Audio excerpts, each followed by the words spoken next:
2017 నుంచి food corporation of India AP civil supplies తో కలిసి పనిచేస్తుందన్నారు ఎంపీ లావు శ్రీకృష్ణదేవరాయలు. విజయవాడలో ఎఫ్సీఐ సివిల్స్ సప్లైస్ సంయుక్తంగా రాష్ట్ర స్థాయి సంప్రదింపుల కమిటీ సమావేశం నిర్వహించింది.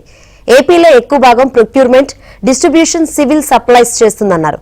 అదనంగా ఉన్న కోటాను మాత్రం ఎఫ్సీఐ తీసుకుని ఇతర ప్రాంతాలకు తరలిస్తుందన్నారు.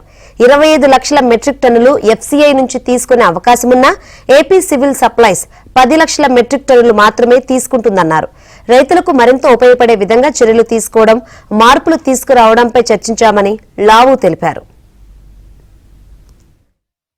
Food corporation of India Andhra Pradesh సంబంధించి మన సివిల్ సప్లైస్ వాళ్ళతో కలిసి కొన్ని సంవత్సరాలుగా 2017 నుంచి కూడా కలిసి పనిచేస్తా ఉన్నారు.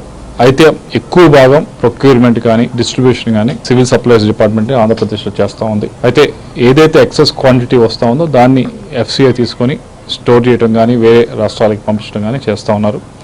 అయితే ఈరోజు ముఖ్యంగా ఈ మీటింగ్లో వచ్చిన విషయాలు, ఒకటి ఎఫ్సీఐ గోడౌన్స్ సంబంధించి ఇంకా బాగా ఏ విధంగా ఉపయోగించాలి, వాటి క్వాలిటీని ఏ విధంగా పెంపొందించాలి, వాటిలో స్టోరేజ్ కెపాసిటీని ఇప్పుడు 75 to 80% మాత్రమే ఉపయోగిస్తూ ఉన్నారు. ఇంకా మిగతా వాటిని కూడా ఎలా ఉపయోగించుకోవాలి, ఒకవేళ ఎఫ్సీఐ గోడౌన్స్ ఖాళీగా ఉంటే వాటిని సివిల్ సప్లైస్ డిపార్ట్మెంట్కి ఇచ్చే విధంగా చేయమని చెప్పి అడగడం జరిగింది.